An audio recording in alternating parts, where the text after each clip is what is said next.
She walked into the ballroom that night wearing quiet confidence, the kind built from years of sacrifice, relentless work, and the weight of a title no one could deny, CEO. To the outside world, she was powerful, untouchable, respected.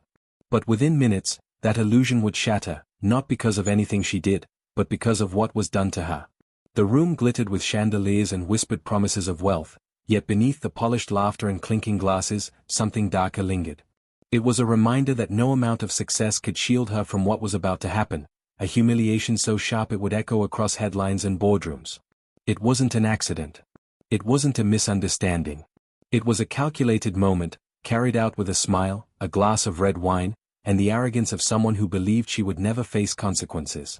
The billionaire's sister thought it would be a joke. A casual act of dominance at a party where she thought money meant immunity. With one reckless tilt of her wrist, she poured crimson wine down the front of the black CEO's gown. Laughter erupted. Cameras flashed. And for a split second, the CEO stood frozen, drenched, her dignity under assault in front of an audience that seemed more entertained than outraged. It was meant to break her. It was meant to remind her of where they thought she belonged. But what they didn't know, what no one in that glittering hall could predict, was that this wasn't just an insult. It was the beginning of an unthinkable reversal of power. Because in less than 48 hours, the woman they tried to humiliate would hold the future of a multi-billion-dollar empire in her hands. This was no ordinary party. This was no ordinary insult. And her response would shake not just one family, but an entire network of privilege. So the question isn't just about what happened in that ballroom. It's about what came after. When a black woman, at the very top of her game, is treated as though her achievements mean nothing, what happens when she decides to remind the world exactly who she is? And how far is she willing to go to make sure no one forgets it? Before the cameras, before the flashing lights of a gala turned sour, she was a woman defined not by a single title but by a journey most couldn't imagine. Her name was known in corporate circles, whispered in boardrooms with equal parts respect and envy. She was the CEO of a company valued in the billions, a leader who had climbed to the top of an industry where few people looked like her and even fewer stayed long enough to break through the glass ceilings above them. Her mornings rarely belonged to her. They began before dawn, in a quiet penthouse that overlooked the city she had fought her way into. Coffee in hand, she read through reports with an unshakable focus, her phone buzzing constantly with updates from teams across the globe. Yet, no matter how busy her schedule became, she carried with her a memory of where she started, a small apartment, a single mother juggling jobs, and the constant reminder that opportunities weren't handed to people like her, they had to be seized. That memory was fuel. It carried her through long nights of study when the world told her she didn't belong in Ivy League classrooms. It steadied her during board meetings where her ideas were dismissed until a man repeated them. It gave her fire in negotiations where executives underestimated her, only to walk away stunned when she outmaneuvered them. Success hadn't been given, it had been wrestled from a world determined to deny it. But success had also made her a target. Power, when carried by someone society wasn't ready to see in power, drew silent critics. Some watched her every move, waiting for a misstep. Others smiled to her face while questioning, behind closed doors, whether her leadership was luck or tokenism. Still, she kept moving forward. She learned long ago that proving them wrong was the quietest and sharpest form of revenge. The night of the gala wasn't just another night out. It was more than champagne flutes and orchestras playing under chandeliers. For her, it was business. The event brought together some of the world's most influential families and corporations, a gathering where handshakes could spark billion-dollar deals. Her presence there was not only expected, it was powerful. She represented her company, her employees, her shareholders.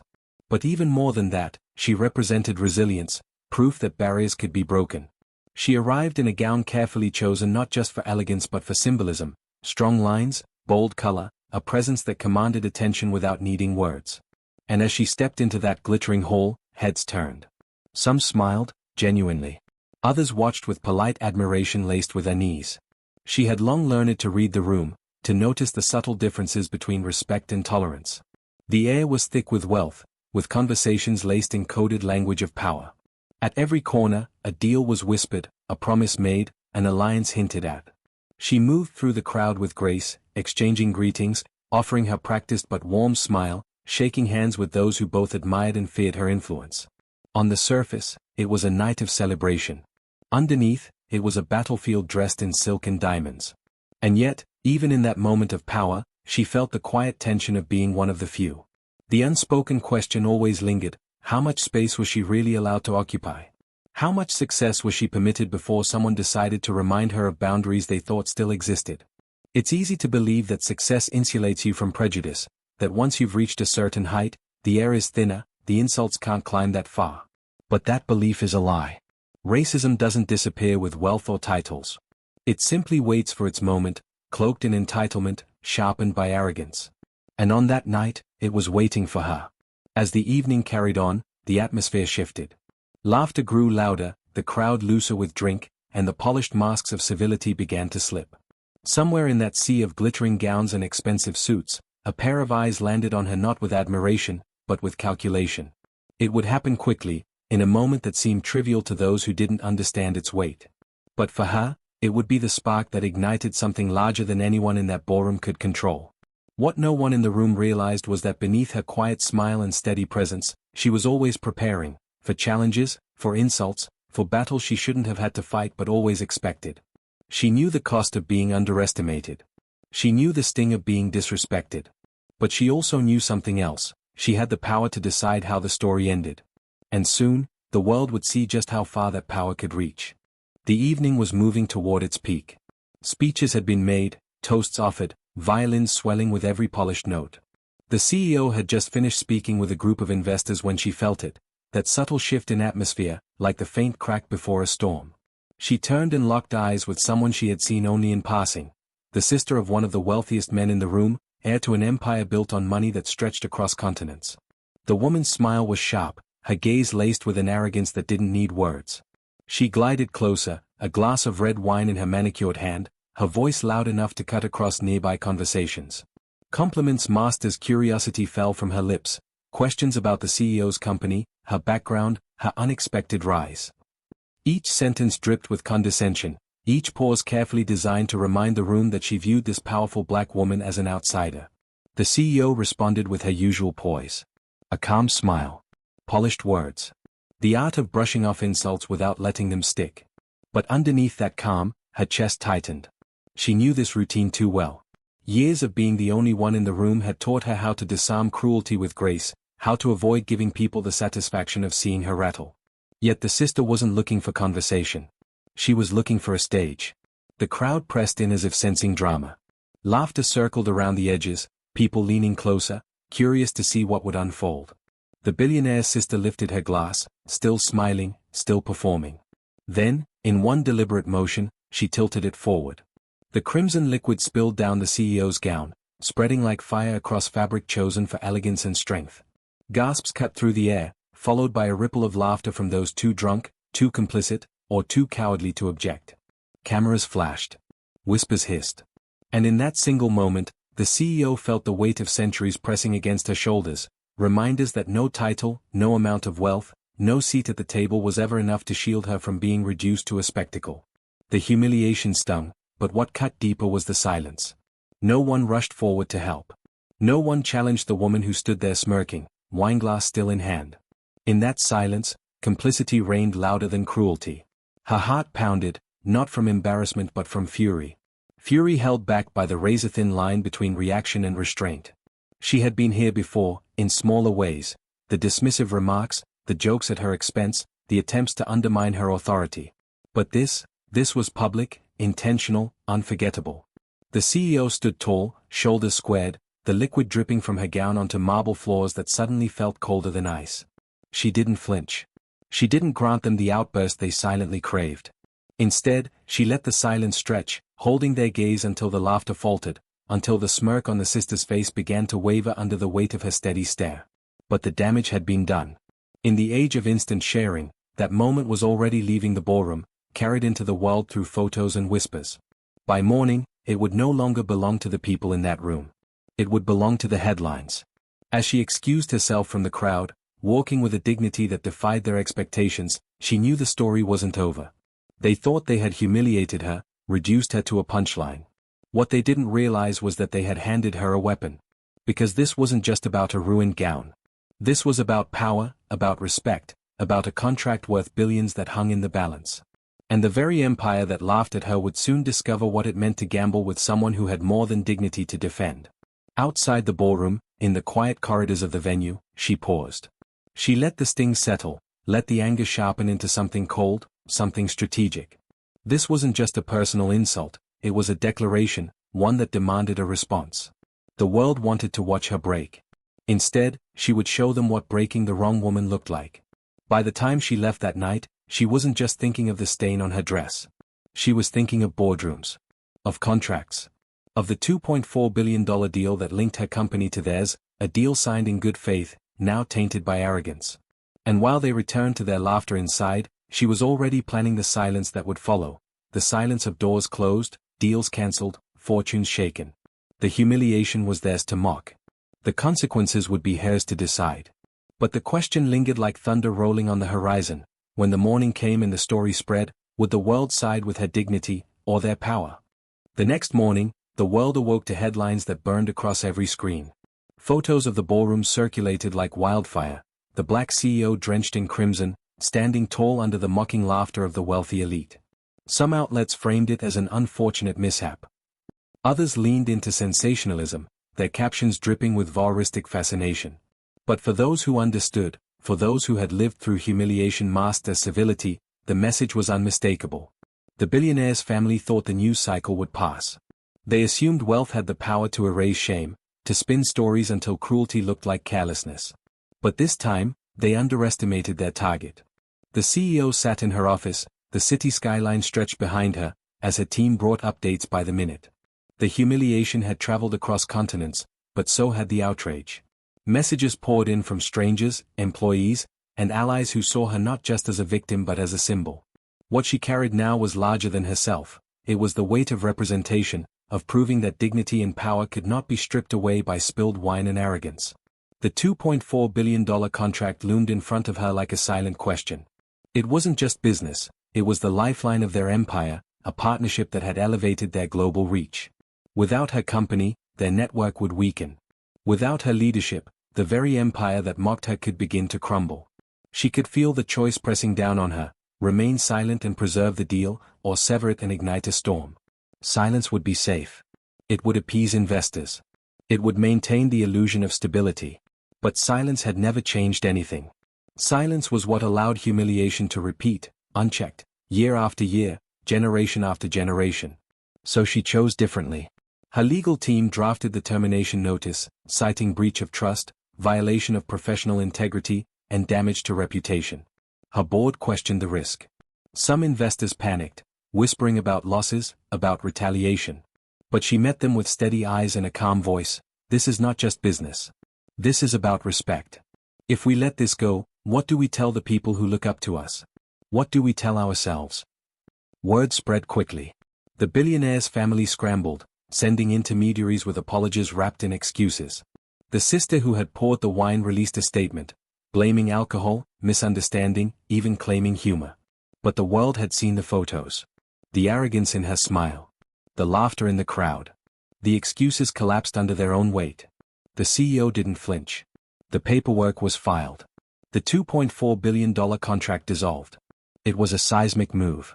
Within hours, stock prices wavered. Analysts debated on live television whether she had overstepped, whether she had jeopardized too much. But underneath the noise, something deeper stirred, a current of respect, even awe, from those who had long waited for someone to draw a line that could not be crossed. For the billionaire's family, the fallout was immediate.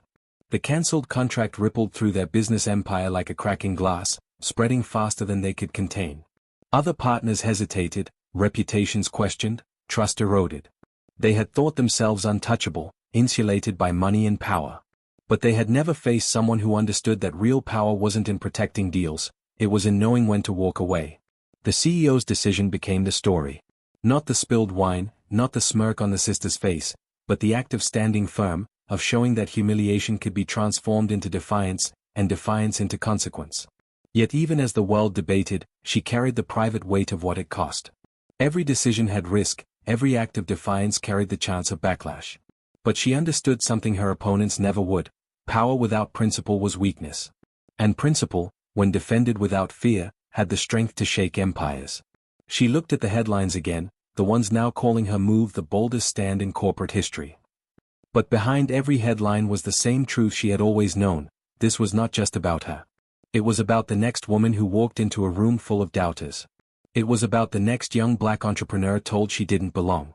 It was about changing the air they breathed, one decision at a time. And yet, even in victory, the question lingered like a shadow. How long before another challenge came, another reminder that the world would test her again and again? The contract was gone. The empire had been shaken.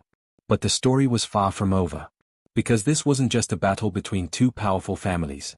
It was a war against a system that believed wealth could erase cruelty. And in choosing to fight, she had set a precedent no one could ignore. The silence of that ballroom had been deafening.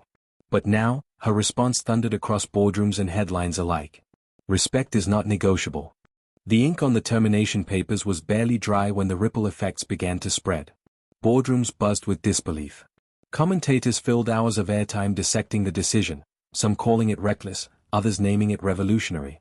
What could not be debated was this: one woman's refusal to be humiliated had cost an empire billions. For the CEO, the days that followed were a storm of attention. Reporters chased her car. Editorials debated her legacy before it was even complete. Some praised her courage, others questioned her judgment, but every headline carried the same truth: her name had become synonymous with defiance and dignity. Yet behind the cameras and flashing headlines, her focus remained steady. She did not cancel the contract to become a headline. She did not take her stand to be celebrated. She did it because she understood something most overlooked. Silence would have been easier, but silence would have been complicity. She returned to her office, not as a victim but as a leader more resolute than ever. Her employees, many of whom had watched the viral clip with anger and sadness, now carried themselves with renewed pride. They knew their leader had drawn a line that wasn't just about her, but about every single one of them. She had shown them that no amount of money justified disrespect, and that dignity, once compromised, could never truly be bought back. The billionaire's family scrambled to contain the fallout. Their PR teams released carefully crafted apologies, but the damage was irreversible. For once, money could not rewrite the narrative. They had underestimated a woman who knew how to turn humiliation into power, and their empire would never be seen the same way again. But the impact of her choice reached far beyond business. Across social media, the story became a rallying cry. Entrepreneurs, activists, and ordinary people shared their own experiences of being dismissed, underestimated, or humiliated because of who they were. The images of that ballroom were no longer just about spilled wine. They became a symbol of what happens when arrogance collides with resilience. Her defiance sparked conversations that went deeper than contracts. People asked the questions that had long been ignored. Why do we still live in a world where success does not shield black leaders from public humiliation? Why does wealth not insulate them from prejudice, but instead amplify the hostility aimed their way? Why are respect and equality still treated as negotiable when they should be non-negotiable truths? For the CEO, these conversations mattered more than the praise. Because she knew this story wasn't just hers. It belonged to every woman who had ever been dismissed, every black professional who had ever been told they were lucky to be in the room, every leader who had to prove twice as much to be considered half as worthy. The stain on her gown would fade. The headlines would eventually quiet. But the impact of her choice, that would linger. She had proven that humiliation could be answered not with silence, not with fury, but with power wielded in a way that forced the world to look twice. And yet, the deeper truth is sobering: her story should not have been extraordinary. It should not take the cancellation of a $2.4 billion deal to make people question prejudice. It should not take humiliation on a global stage to remind the world that racism thrives even in rooms filled with chandeliers and crystal glasses. But it did. And perhaps that was the point. Sometimes the world needs a shock so undeniable that it cannot be ignored. Sometimes it takes the strength of one person standing firm to make millions stop and reflect. In the quiet of her home, days after the storm, she sat by her window overlooking the city lights. The skyline glowed with the energy of a city that rarely slept, but in that moment, she allowed herself stillness. She thought of the journey, of her mother working double shifts, of the classrooms where her presence was questioned, of the boardrooms where her ideas were stolen. Every step had prepared her for this moment. Every challenge had sharpened her resolve. She had faced humiliation and answered it with power. She had turned an insult into a weapon, not of destruction, but of justice. And in doing so, she had reminded the world of a truth far greater than any contract: dignity has no price tag. Her story is not just about spilled wine, nor about contracts signed and severed. It is about the power of refusing to shrink. The power of standing tall when the world wants to see you fall. The power of reminding others, reminding yourself, that respect is not a privilege, it is a right. So the question now is not what she did, but what we will do. When we witness injustice, whether in a glittering ballroom or in the quiet corners of everyday life, will we stay silent, or will we speak? When dignity is mocked, when prejudice hides behind laughter, will we excuse it, or will we stand against it? Because this story may belong to one CEO, but its lesson belongs to all of us. And perhaps the most powerful reminder of all is this: true power is not measured in wealth, but in the courage to defend what cannot be bought.